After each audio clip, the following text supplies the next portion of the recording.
ನಮಸ್ತೆ ಎಲ್ಲರಿಗೂ. ಈ ದಿನದ ಕೊನೆಯ ವಿಡಿಯೋ. ಸೊ ಮಾಡೋದಿಲ್ಲ ಅಂತಿದ್ದೆ, ಯಾಕಂದರೆ ರಾತ್ರಿ ಯಾಕೆ ವಿಡಿಯೋ ಮಾಡೋದು ಅಂತ. ಬಟ್ ಕೆಲವೊಂದು ವಿಚಾರ ಹೇಳುವಾಗ ಅದನ್ನು ನಿಮಗೆ ಈಗಲೇ ತಿಳಿಸಿದರೆ ಉತ್ತಮ ಅಂತ ನನಗೆ ಅನಿಸಿತು. ಆಯಿತಾ, ಒಂದು 3 ದಿವಸದಿಂದ ನನ್ನ ಜೊತೆ ಒಬ್ಬರು ಕಾಂಟ್ಯಾಕ್ಟಲ್ಲಿದ್ದಾರೆ. ನನ್ನ ಸಹೋದರನ ಸಮಾನ, ನನ್ನ ತಮ್ಮನ ಸಮಾನ ಅಂತಲೇ ಅಂದ್ಕೊಳ್ಳಿ. ಅಕ್ಕ ಅಂತ ತುಂಬ ಮಾತಾಡ್ತಾರೆ. ನನ್ನನ್ನು ಸ್ವಲ್ಪ ಸರಿ ಮಾಡ್ತಾಯಿದ್ದಾರೆ, ಕೂಲಾಗಿ ಮಾತಾಡ್ತಾರೆ. ಆ್ಯಕ್ಚುಲಿ ನನ್ನ ಎಲ್ಲ ಮ್ಯಾಟ್ರನ್ನು ಸರಿ ಮಾಡಲಿಕ್ಕಿದ್ದವರು ಅವರೇ. ಪ್ರಸನ್ನಕ್ಕನಿಗಿಂತ ಮೊದಲು ನನ್ನಲ್ಲಿ ಮಾತಾಡಿ ಸರಿ ಮಾಡುವ ಈ ವಿಷಯವನ್ನು, ನನ್ನ ಮತ್ತು ಪ್ರಶಾಂತ್ ನಡುವಿನ ವಿಷಯವನ್ನು ನಮ್ಮೊಳಗೆ ತೀರಿಸುವ ನಡುವೆ ನಾನು ಸ್ವಲ್ಪ ರ್ಯಾಶ್ ಆಗಿ ಅವರಲ್ಲಿ ಮಾತಾಡಿ ಕಾಲ್ ಕಟ್ ಮಾಡಿ ಅವರಿಗೆ ಬೈದು ಸುಮ್ಮನಾದೆ. ಆಯಿತಾ, ಮೊನ್ನೆ ವಿಷಯ ಎಲ್ಲ ನನಗೆ ಹೇಳಿದರು. ನಿಧಾನವಾಗಿ ನನ್ನಲ್ಲಿ ಮಾತಾಡಿ ತುಂಬ 2 ಗಂಟೆ ಹೊತ್ತು, ನಿನ್ನೆ ಅರ್ಧ ಗಂಟೆ, ಇವತ್ತು ದಿನ ನನ್ನನ್ನು ಮಾತಾಡಿ ಸ್ವಲ್ಪ ನಾನು ಮಾತಾಡಿದರೆ ಅವರು ಅದಕ್ಕೆ ಏನಾದರೂ ಮೆಸೇಜ್ ಕಳಿಸಿ ಸ್ವಲ್ಪ ನನ್ನನ್ನು ಕೂಲ್ ಮಾಡಲಿಕ್ಕೆ ಟ್ರೈ ಮಾಡ್ತಾಯಿದ್ದಾರೆ. ಅದು ನಿಮ್ಮ ಹೋರಾಟಕ್ಕೆ ಒಳ್ಳೆಯದು ಅಂತ. ಯಾಕಂದರೆ ನಾನು ಎಷ್ಟು ರ್ಯಾಶ್ ಆಗ್ತೀನೋ ನಿಮಗೆ ಅಷ್ಟು ಹೋರಾಟಕ್ಕೆ ತೊಂದರೆ ಆಗ್ತಿದೆ.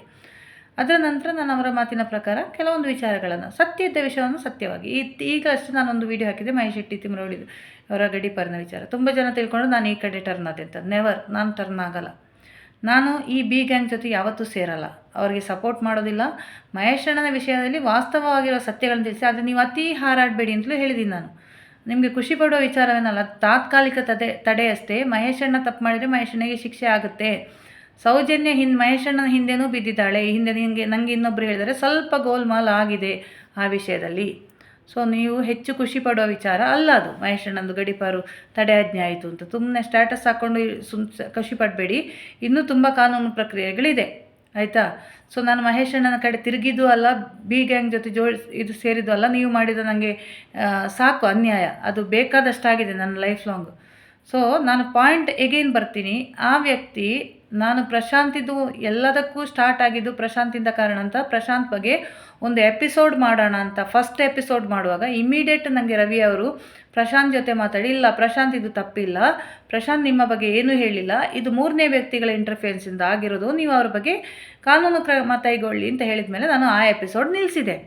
ಬಟ್ ನಿನ್ನೆ ಈ ವ್ಯಕ್ತಿ ಅವರು ನನಗೆ ತುಂಬ ಆತ್ಮೀಯರು. ನನಗೆ ಪ್ರಸನ್ನಕ್ಕನಿಗೂ ಗೊತ್ತವರನ್ನು, ನನಗೆ ತುಂಬ ಆತ್ಮೀಯರಾದ ವ್ಯಕ್ತಿ. ಅವರ ನನ್ನಲ್ಲಿ ಮಾತಾಡುವಾಗ, ಇಲ್ಲ ಅಕ್ಕ, ಪ್ರಶಾಂತ್ ನಿಮ್ಮ ಬಗ್ಗೆ ಕೆಟ್ಟದಾಗಿ ಹೇಳಿದ್ದಾನೆ. ಯಾವುದೇ ಹೇಳಿದ್ದು ಗೊತ್ತಿಲ್ಲ ನನಗೆ, ಬಟ್ ಕ್ಲಾರಿಫಿಕೇಷನ್ ಆಗೋ ಮುಂಚೆ ಹೇಳಿದ್ದು ಅಲ್ಲ, ಕೆಟ್ಟದಾಗಿ ಹೇಳಿದ್ದಾನೆ. ದಿನೇಶ್ ಗಾಣಿಗರಿಗೂ, ನನ್ನ ಫ್ರೆಂಡ್ ಸೌಮ್ಯನ ಹೇಳಿದ್ರು, ದಿನೇಶ್ ಗಾಣಿಗರಿಗೂ ಪ್ರಶಾಂತ್ ಕೆಟ್ಟದಾಗಿ ನಿಮ್ಮ ಬಗ್ಗೆ ಹೇಳಿದ್ದಾನೆ, ಇವರಿಗೂ ಹೇಳಿದ್ದಾರೆ. ಸೊ ಇಂಥ ಕೆಲವು ವ್ಯಕ್ತಿಗಳಿಗೆ ಹೇಳದೆ ನನ್ನ ಬಗ್ಗೆ ನೆಗೆಟಿವ್ ಸ್ಪ್ರೆಡ್ ಆಗಲ್ಲ. ಸೊ ಇವರು ಸಹ ಮತ್ತೆ ಮತ್ತೆ ಹೇಳ್ತಾರೆ, ನೀವು ತಪ್ಪು ತಿಳ್ಕೊಂಡ್ರಿ, ನೀವು ಪ್ರಶಾಂತನ ಬಿಟ್ಕೊಡಲ್ಲ, ನೀವು ಪ್ರಶಾಂತನ ಯಾವತ್ತೂ ಹೊಗಳ್ತೀರಿ, ಬಟ್ ಪ್ರಶಾಂತ್ ನಿಮ್ಮ ಬಗ್ಗೆ ಕೆಟ್ಟದಾಗಿ ಹೇಳಿದ್ದಾನೆ ಎಂಬ ಒಂದು ಸೂಚನೆ ಸಿಕ್ಕಿತು ನನಗೆ. ಆಯಿತಾ.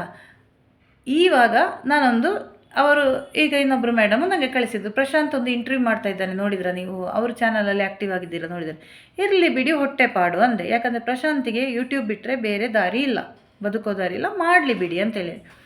ಆಯಿತಾ. ಮೊನ್ನೆನೂ ಅಷ್ಟೇ ನಾನು ಅವರ ವೀಡಿಯೋಕ್ಕೊಂದು ಕೌಂಟ್ರ್ ಕೊಟ್ಟಿದ್ದೀನಿ. ಮತ್ತು ಆಮೇಲೆ ಅವರು ಬಾಲನ್ ಸರ್ ಜೊತೆ ಮಾತಾಡಿದಕ್ಕೊಂದು ನಾನೊಂದು ಕಡೆ ಹೇಳಿದ್ದೀನಿ. ಅದು ಬಿಟ್ಟರೆ ನೆಕ್ಸ್ಟು ಅವರು ಇಂಧನ ಅನಿಲ್ ಇದು ಗ್ಯಾಸಿದು ಮತ್ತು ಯುದ್ಧದ ಬಗ್ಗೆ ಬಾಲನ್ ಸರ್ ಜೊತೆ ಮಾತಾಡಿದ್ದು, ಅದಕ್ಕೆ ನಾನು ಹೆಚ್ಚು ರಿಪ್ಲೈ ಕೊಡಲಿಕ್ಕೆ ಹೋಗಲಿಲ್ಲ. ಆ್ಯಕ್ಚುಲಿ ಆ ಎಪಿಸೋಡ್ ಅಂತ ಅದರ ಬಗ್ಗೆ ನಾನು ಮಾಡಬೇಕು ಅಂತಿದ್ದೆ, ಬಟ್ ಪ್ರಶಾಂತ್ ಅವರು ಮಾಡಿದರು. ಈ ಅವರ ವಿಡಿಯೋ ಲಿಂಕನ್ನು ನಾನು ನನ್ನ ಸ್ಟ್ಯಾಟಸಲ್ಲಿ ಶೇರ್ ಮಾಡಿದ್ದೀನಿ, ಆ್ಯಸ್ ಅ ಫ್ರೆಂಡಾಗಿ ಶೇರ್ ಮಾಡಿದ್ದೀನಿ. ಯಾಕಂದರೆ ಅವರಿಗೂ ಒಂದು ವ್ಯೂಸ್ ಲೈಕ್ ಸಿಗಲಿ ಅಂತ. ಅದರಲ್ಲಿ ಅದನ್ನು ಬೇರೆಯವರು ಇನ್ನೂ ತಪ್ಪು ತಿಳ್ಕೊಂಡಿದ್ದಾರೆ. ಒಂದು ವಿಡಿಯೋವನ್ನು ಸ್ಟ್ಯಾಟಸ್ ಹಾಕಿದ್ದಕ್ಕೆ ತಪ್ಪು ತಿಳ್ಕೊಂಡಿದ್ದಾರೆ. ಅದಕ್ಕೆ ಒಂದೆರಡಷ್ಟು ಸ್ಟ್ಯಾಟಸ್ಗಳನ್ನು ಹಾಕ್ತಾ ಬಂದೆ, ಸ್ವಲ್ಪ ಇನ್ನೂ ನೆಗೆಟಿವ್ ಆಗಿ ಸ್ಪ್ರೆಡ್ ಆಗಲಿ ಅಂತ. ಓಕೆ, ಇದಿಷ್ಟು ಆ ವಿಚಾರ.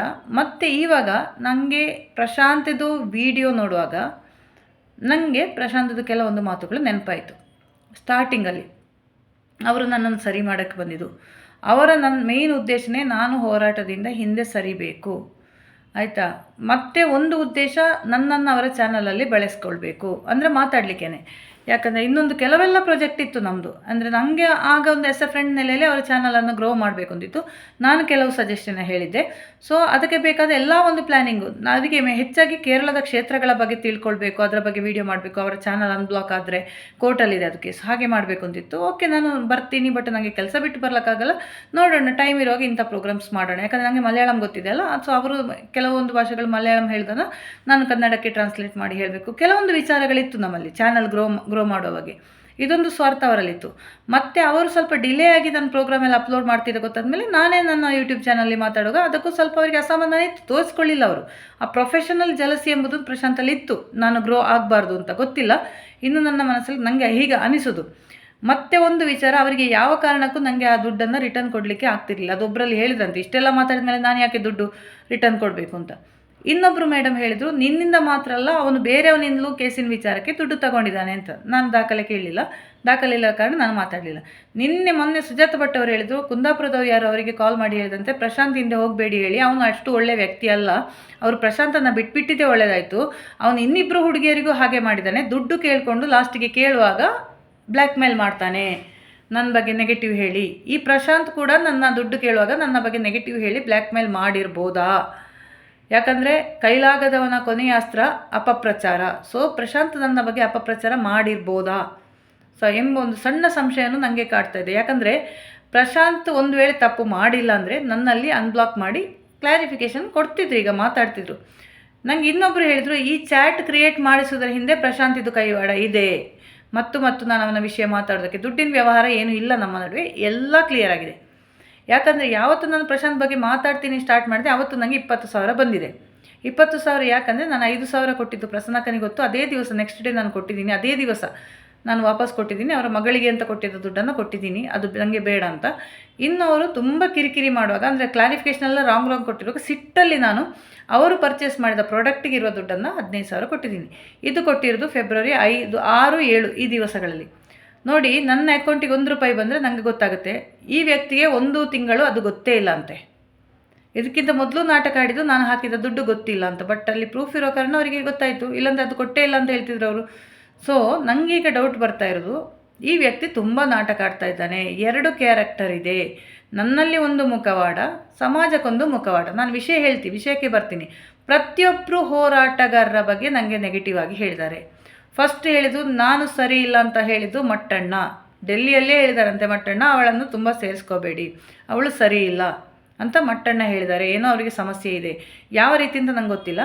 ಮತ್ತು ಕೆಲವರದ್ದು ಬಗ್ಗೆ, ಅಂಬಿಕಾ ಮೇಡಮ್ ಬಗ್ಗೆ ರಾಂಗ್ ಆಗಿ ಹೇಳಿದರು, ನನಗೆ ನೆಗೆಟಿವ್ ಬರೋ ಹಾಗೆ. ಪ್ರತಿಯೊಬ್ಬ ಹೋರಾಟಗಾರ, ದಿನೇಶ್ ಗಾಣಿಗನ ಬಗ್ಗೆನೇ ಹೇಳಿದ್ದಾರೆ ಇವರು, ಸರಿ ಇಲ್ಲ ಅವನು ಅಂತ. ಆಯಿತಾ? ಇಂಥ ನೆಗೆಟಿವ್ ಎಲ್ಲ ವ್ಯಕ್ತಿಗಳ ಮೇಲೆ ನನ್ನ ಮನಸ್ಸಲ್ಲಿ ನೆಗೆಟಿವ್ ಬಂದು, ನಿಮಗಿದು ಹೋರಾಟ ಬೇಡ, ನೀವು ಹಿಂದೆ ಸರಿಯಿರಿ ಅಂತ ನನಗೆ ಕ್ಲಿಯರಾಗಿ ಹೇಳಿ ನಾನು ನಂಬಿದೆ. ಪ್ರಶಾಂತ್ ಹೇಳಿದಾನ, ಹೌದು ಇದರಲ್ಲಿ ಏನು ನನ್ನ ಬಗ್ಗೆನೇ ಹೋರಾಟಗಾರ ನೆಗೆಟಿವ್ ಅಂದ್ಕೊಳ್ತೀನಿ, ಮತ್ತು ನಾನು ಯಾಕೆ ಹೋರಾಟಕ್ಕೆ ನಿಲ್ಲಬೇಕು, ನಾನು ಸಹ ಹಿಂದೆ ಸಾಧ್ಯ. ಇದು ಒಂದು ನನ್ನ ಇನ್ನರ್ ಮೈಂಡಲ್ಲಿ ಇದು ವರ್ಕ್ ಆಗ್ತಾಯಿತ್ತು, ಹೋರಾಟ ಸರಿ ಇಲ್ಲ ಅಂತ. ಈ ಹೋರಾಟ ಸರಿ ಇಲ್ಲ ಅಂತ ನನಗೆ ಪ್ರಶಾಂತೇ ಹೇಳಿಕೊಟ್ಟಿದ್ದು. ಇದರಲ್ಲಿ ತುಂಬ ಸ್ವಾರ್ಥ ಇದೆ ಇವರಿಗೆ, ಇದು ಟಾರ್ಗೆಟ್ ಇವರಿಗೆ ಬೇರೆ ಇದೆ, ಇದೆಲ್ಲ ಹೇಳಿದ್ರು. ಈಗ ಪ್ರಶಾಂತ್ ನಿಮ್ಮ ಜೊತೆನೇ ಇದ್ದಾರೆ, ಅರ್ಥ ಮಾಡ್ಕೊಳ್ಬೇಕು ನೀವು, ಆಯಿತಾ? ನನ್ನ ಮನಸ್ಸನ್ನು ಹೇಗೆ ಕೆಡಿಸಿದ್ರು, ನಾನು ಯಾರು ಹೇಳಿದ್ರು ನಂಬ್ತಿರ್ಲಿಲ್ಲ. ಬಟ್ ಪ್ರಶಾಂತ್ ಹೇಳುವಾಗ ನಾನು ಸ್ವಲ್ಪ ನಂಬಬೇಕಾಯ್ತು. ಯಾಕಂದರೆ ಬರೀ 1.5 ತಿಂಗಳಾದರೂ ನನಗೆ ತುಂಬ ಆತ್ಮೀಯರಾಗಿದ್ದರು, ಅವ್ರು ಹೇಳಿದ್ದನ್ನು ನಾನು ಕೇಳ್ತಿದ್ದೆ. ಸೊ ನಾನು ಕೂಡ ಅವರಿಗೆ ಇರ್ಬೋದೇನೋ ಅಂದುಕೊಂಡು ನಾನು ಸಹ ಸ್ವಲ್ಪ ನನಗೆ ನೆಗೆಟಿವ್ ಆಗಿದೆ. ಮಟ್ಟಣ್ಣ ಹೀಗೆ ಹೇಳಿದ್ರು ನನ್ನ ಬಗ್ಗೆ, ಬಟ್ ನನ್ನ ಮುಂದೆ ಹಾಗೆ ಮಾತಾಡ್ತಿಲ್ವೇ, ನನ್ನನ್ನು ತುಂಬ ಅಪ್ರಿಷಿಯೇಟ್ ಮಾಡ್ತಾರೆ ಅವರು. ಯಾಕಂದರೆ ಲಾಸ್ಟ್ ಒಂದು ವೀಡಿಯೋ ಮಾಡುವಾಗಲೂ ನನಗೆ ಪರ್ಸ್ನಲಿ ಮೆಸೇಜ್ ಮಾಡಿದರು, ವೆಲ್ಕಮ್ ಬ್ಯಾಕ್,